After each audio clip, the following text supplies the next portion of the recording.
เอามาย้ำให้เราเบาดูสิลองนี่บ่เคยจะเขื่อเอาลีเด้บ่เคยเก็บของเก่าขายเด้คนไทยนี่ไงเก็บในกองโควิดเดี๋ยวนี้มีเครื่องทับคืออยู่เนาะเอาเข่าอะไรก็ให้มันบดลงนี่จะปอนจะหูมันจะทับเลยไปเอ็มร้อยไปโยมเอ็มร้อยไปโยมแต่มัน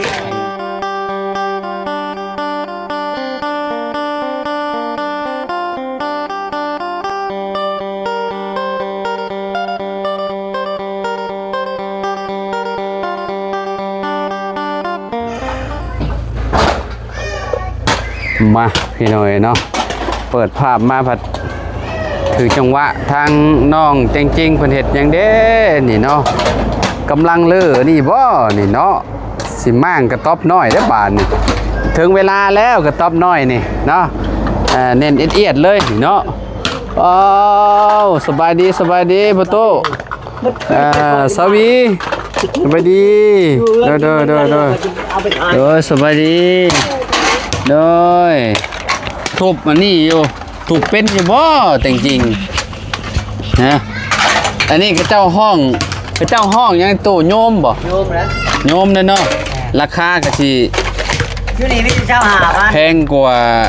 อันอย่างอื่นพี่น้องเนาะโยมคือแบบจะขายคือโลปิเนียมนี่เนาะโลปิเนียมกับต่างหากเด้เนาะเดียวนะอันเลี้ยวกันบ่โอ้โหได้นี่พี่น้องเกี่ยวกับเล็กกับลาเนี่ยตัวนี้ที่ได้ราคาดีแม่นบ่ราคาเท่าได้นี่นะราคาอยู่มันหายไปเจ้าหาอยู่สวรรค์ราคาที่มาได้ง่ายไปขายอยู่สวรรค์พุ่นแล้วจ้ะยังไปเจอร้อยไปขายอยู่สวรรค์พุ่นแล้วนี่โลละ35,000นี่โล25โล25อยู่สวรรค์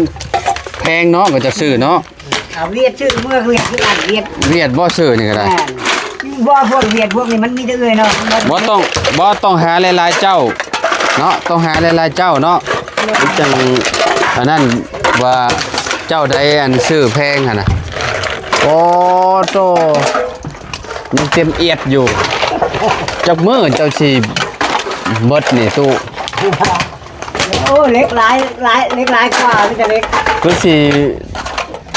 ประมาณ10กว่ามื้อจักสิแล้วนี่เนาะสวีทุบใกล้ๆมองแดดซ้ำบาดนี่โอ้ยจริงเอ้ยจริงบ่ฮ้อนบ่โอ้บ่ปากบ่ติงบ่ปากบ่ติงว่ะบ่ฮ้อนบ่ฮ้อนบ่ฮ้อนโอ้ยใกล้เลยเด้นี่มันแดดเริ่มมาหาแล้วนี่ได้แล้ว11 โมงถึงมาแล้วมื้อ12 อันนี้ว่ามันเบาเนาะมันหลายก็จริงแต่ว่ามันเบาหั่นน่ะเบิดนี่สิได้อยู่บ่ว่า50 โลนี่เบิดนี่ถ้าได้โลกับบ่ฮอดถ้าได้50 โลโอ้เพราะว่าโชคดีสุดๆแล้วมันเบาแฮงเนาะประมาณทงแคบหนึ่งนี่ก็บ่ได้ดอก5 โลสิก่อนไล่ก็นี้เขาอันนี้ไม่ใช่ชาวโคโลนึงใช่เขาแดงเปาแดงนี่นะ9 กิโลบ่ของเปาเนี่ยจะเปานึงนี่10 ปลายถ้าทับแปรนะต้องทับเนาะทับให้มันแปรๆแบบนี้เนาะทับแปรบรรทัดจริงๆมาบางโดนบ่าวสิลองทับเอาไม่อันนั้นดีกว่าไม่บ่ต้องเอาใหญ่บันไดมาบางโดนบ่าวสิทับมาเอามาย้ำให้บ่าวดูสิลองนี่บ่เคยจะเขื่อเอาลีเด้บ่เคยเก็บของเก่าขายเด้คนไทยนี่ไงเก็บในกองโควิดเดี๋ยวนี้มีเครื่องทับคืออยู่เนาะเอาเข่าอะไรก็ให้มันบดลงนี่จะปอนจะหูมันจะทับเลยไปเอ็มร้อยไปโยมเอ็มร้อยไปโยมแต่มันหน่อย ที่เห็ดอันนี้ไม้มันใหญ่เพราะเห็ดมองตู้นี่ต้องเห็ดนี่มองจับมันคักๆนี่อันนี้ให้มันตัวนี้ให้มันเป้แบบนี้ตัวนี้ให้มันเป็นมองจับซะนี่เวลาเขาจับมันจะง่ายโมเมื่อยตัวเองนี่ลูกสาวก็ซอยได้หลายนี่ เฮ็ดยูตะกี้เฮ็ดยูแต่ว่า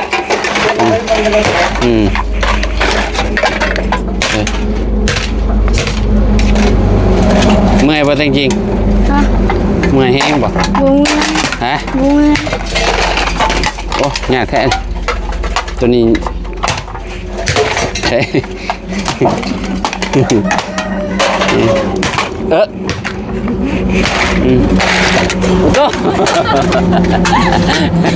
ก็ถึงเมื่อกล้องเลยถึงตาเราแจ้งไหนวะจริงๆ ยังไม่ถึง บ่ได้ถึกบ่โอ้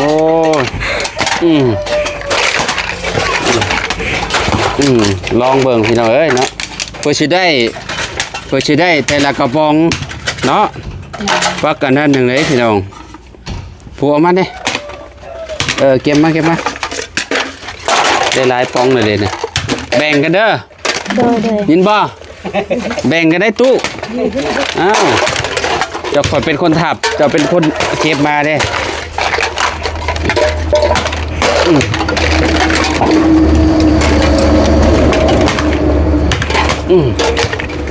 ถ้าอุปกรณ์เล็กอุปกรณ์ตาไปเลยตานั่นน่ะตาเอ็มลอย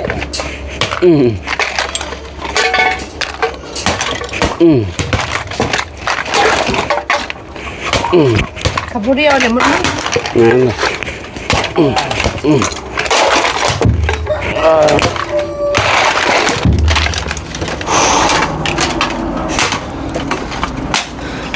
บายแป๊บเดียวเนี่ยมือแดงเลยพี่น้อยมัน กาแฟ บ่อด้ามจับเนี่ยมันอันนั้นมันแบบว่ามันต้องเห็ดเฮาจับทางนี้เนี่ยอันนี้บ่ด้ามจับมันบ่มีมันจับเลยเฮาเจ็บมือบ่นี่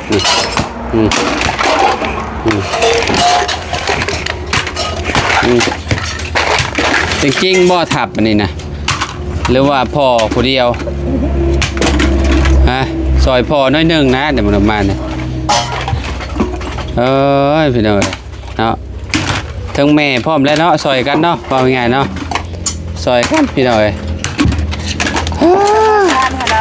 มาจะทับ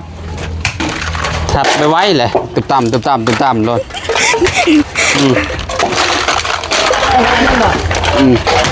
จะเบิ่งเลย ครับ โดนก่อยเลย คนมันหมอดเห็นป่ะ โมเมนต์เต้จูดเต้เนี่ย จูกระแมนจูไฟกระแมนจูตายางมันเหรอไฟเป็นใหม่แล้วจะมีไหน ไปเด้พี่เจ้าเอาไปอันเห็ดใหม่ผลิตใหม่มาใส่นี่คือเก่า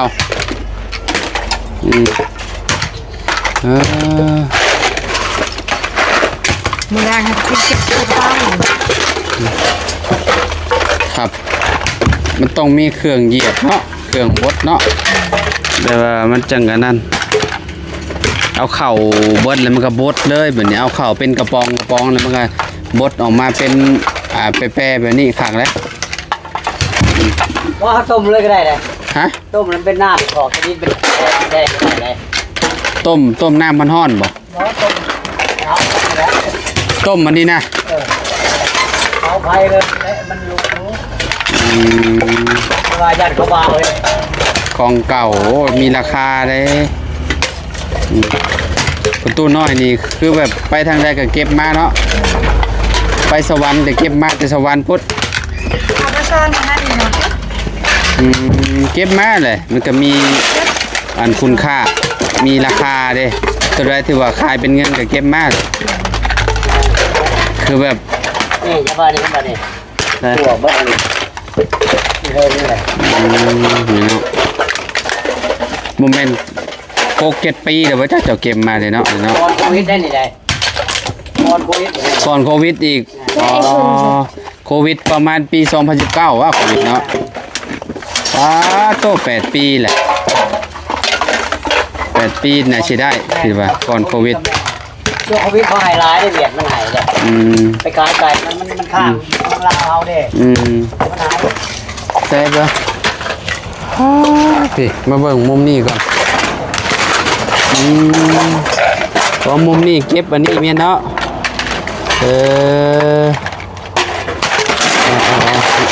มุมนี้นะสีลายนี่หนูนี้บ่ละบ่จักกันนี่ ตัวนู้นก็ลายเลย บ่ยังมีอยู่บ่หนูนี่ หนูพุกเลยหนูใหญ่ หนูผูกบ่ แม่ แต่ว่ายังมีอยู่บ่จักอยู่นี่เนาะยังบ่ได้ไปบ่จักเนาะโอ้ระวังเด้อพวกงูเห่างูหยังเด้ยันมันอยู่นั่นนี่เด้มันเข้าอยู่นี่บ่โอ้อันตรายเด้อตู้เอ้ยอันตรายเด้อเพราะว่าอยู่ในบ่อกล้องตารางนี่มันค่อนข้างสิคลองลายเด้มันเป็นผงสมบ่จักเนาะพวกอันน่ะพวกหนูพวกหยังมันก็แล่นเข้ามาซ่อนอยู่นี่เวลาไปเจ้าจูดป่าอยู่แถวนี้มันก็แล่นเข้ามาเพิ่นอยู่แล้วเนาะพากันกินข้าวเที่ยงแล้วบ่ ยัง ยังบ่จะน้อยก็ผักได้นี่เนาะตอนแรงจะเห็ดไหมจะน้อยเนาะได้ถึงเวลาแล้วถึงเวลาประตูน้อยลื้อของเก่าออกมาแล้วเนาะตะกี้เคยสัมภาษณ์อันน่ะจริงๆอยู่แรกๆอยู่มองนี้แหละเนาะมองนี้จริงๆว่าอยากอันน่ะพ่อเก็บอันนี้ว่าอยากซื้อดินบล็อกเมี่ยนดินจีเมี่ยนว่ะเพื่อจะได้ดินจีก้อนหนึ่งก็บ่แม่นง่ายพี่น้อยเนาะเพราะว่าเก็บมาเกือบ10 ปีนี่นะเนาะก่อนโควิดว่าซั่นเนาะก็เก็บสะสมมาเรื่อยๆสุดท้ายมาก็ได้มันเต็มแล้วก็ได้ถึงเวลาแล้วเนาะได้เอาไปขายสิซื้อรถให้ลูกสาวบ่ ข้าว ฮะ ซื้อข้าว บ่จริงๆซื้อข้าวเนาะ ด้วย แล้วว่าสิซื้อรถให้ลูกสาวได้หลายล้านนี่ได้แล้วรถนี่ฮะ ต้องเบาอ่านเวียนกันตลาดเด้รถคันนี้แน่รถตัวน้อยนี่ซื้อรถเก่าเพิ่นเนาะรถเก่าคันนี้ก็คือสิโดนหลายปีแล้วเนาะใกล้แล้วเด้นี่เนาะนี่อีก2 เดือนเนาะเข้าโรงเรียนเนาะประมาณวันที่1 เดือน 9เนาะพี่น้อยเพิ่นก็สิไวกว่าหันอีกเนาะประมาณวันที่28 29ก็เริ่มและไปเลือกโต๊ะเลือกตั้งแล้ว18 29เดือน8เด้มาเฮินนี่ก็เดือน 7 มื้อนี้วันที่1บ่ ที่30แม่นแล้วที่30เนาะปริเยดน่ะฮะป้าอย่างอีก60 มื้อไปเลยไปหาหน่อไม้มาขายเนาะน้องสวีพอได้เงินซื้อเสื้อผ้านักเรียนใหม่เนาะเข้ามอได้นี่เนาะเพิ่นไปอยู่แต่ว่าสิไปบูไปเพิ่นย่านไปเป็นสาวมอแล้วน้องจริงๆบัดนี้พี่น้องเอ้ยเนาะบ่แม่นนักเรียนป .5 ได้ป่านไปอยู่บ้านดงเป็นสาวมอแล้วป่านเนาะม.1 เนาะเริ่มเรียนอยู่บ้านดงแล้วป่านคือสิฮู้จักหมู่คู่หลายแล้วบัดนี้บ่ว่าสิอยู่บ้านเคยบ่กล้าเว้าน้ำเพิ่นบ่กล้าเว้าน้ำหมู่บ่ด้วยเป็นอะไรคือสิบ่กล้าเว้าน้ำเพิ่นบ่กล้าย่านบ่เคยเห็นเด้โอ้ยแล้วก็ต้องอันนั้นแหละเนาะเฮาออกไปข้างนอกแล้วเฮาก็ต้องฮู้จักคนหลายแล้วบัดนี้เฮียนว่าก็ฮู้จักได้โรงเรียนกันแล้วกับน้องไส้เนี่ยฮู้จักน้องไส้ก็สิเข้าอยู่บ่เขาก็สิมาเข้าโรงเรียนมออยู่บ่ใส่ว่าสิอยู่โต๊ะเดียวกันเพิ่นก็ดาวอนนะดาวอนก็เข้าม.1คือกันเด้ก็ไปแหละ2ไอ้น้องน้องเลี้ยงอีกน้องเจดีอีกเจดีบ่ฮู้ว่าเพิ่นสิเรียนต่อหรือว่าพอสำนี้อันก็ท่าเบิ่งนั่นแหละใช้เวลานี่แหละอีก2 เดือนพี่น้อยเนาะเรียนยังใครบ่ฮู้จักมันนึงก็ยังเรียนอ่านออกเขียนได้คือก็พอเรียนอยู่พี่น้องเฮาเลยชาวีเคยอันนั้นบ่ บ่เข้าโรงเรียนอยู่ดิเนาะเข้าโรงเรียนบ่เป็นเนาะ โรงเรียนป ปหนึ่งก็อ่านบ่ออกซ้ำ ขาค่ายใกล้กันยังบ่เป็น แม่นนั่นแหละค้าขายมันต้องเป็นอ่านหนังสือได้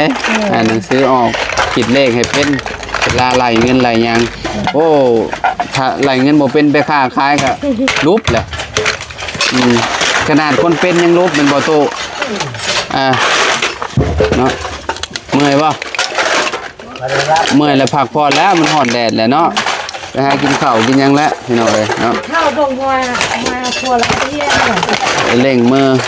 เนาะแบบว่าให้พอ .1 นี่คือจำแล้วกันจน ประตูน้อยสิเอาไปขายอยู่วิบ่แม่นบ่สิว่าเวียงจันทน์เอาไปขายที่สวรรค์บ่อืม น้อยนะ ไปคนแรกเลยเราเอาไป มื้อได้ไป ยัง เอาไปเป็นปลาฮัลโหล เมื่อกี้นี่นะข่อ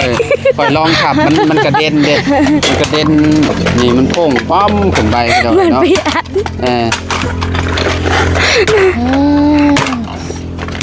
ดีแหละซอยผัวถับเจ้าวีเอ้ยผัวเป็นคนเมียเป็นคนนั่น เพื่อนแล้ว เห็นบ่ แพ้เองกัน แพ้ แบบว่าให้เราคนละล่าเลย ถึงครับมันฮ้อนแดดเนาะจริงๆเนาะมันฮ้อนมันเอ้าเนาะมันเริ่มแดดแล้วง่ายไปอยู่หมองใหม่กว่านี่เนาะโอ้ขับอยู่ข้างในเฮือนบ่เป็นหยังโอ้มันแรงจึงขับไหมอันนี้มันแดดเลยมันตะเวนลงพุ่นเลยคือมันก็ห่มเลยโอ้พี่น้องเอ้ยพวกเต็มเลยปวกจนกัดเลยปวกกัดกับไปเนาะโยมเนาะโอ้โยมปวกกัดกับเจ้านั่นนะเนาะ มีให้ปลาเหรอ ไปพี่น้อยเนาะทางน้องเต็งกี้กับแม่เพิ่นก็สิพักผ่อนเนาะหากินข้าวกินหยังแหละเพิ่นว่าเนาะเสียไปขายอยู่สวรรค์เนาะโตเนาะพอได้ซื้อข้าวแม่นบ่ เชี่ยวเป็นดอก พอได้ซื้อข้าวซื้ออันนี้ให้ลูกให้เมียกินเนาะก็สิได้หลายเติบโยคิดว่าได้หลายสอบอยู่ดอกว่าเนาะ ข้างเขาก็ต้องชอบ โอเคไปเลยเด้อจริงๆเด้อเอาสบายดีเด้อไปสวีสบายดีไปโตสบายดีเนาะมาขอไม้เนี่ยละพี่น้อยเนาะเอาอยู่ดีมีแห้งบัสุกูสุกคนพี่น้องขอบคุณหลายๆเด้อที่ติดตามและเป็นกำลังใจให้เนาะเอาพบกันคลิปไหนสำหรับคลิปนี้ไปแล้วสบายดีพี่น้องเนาะ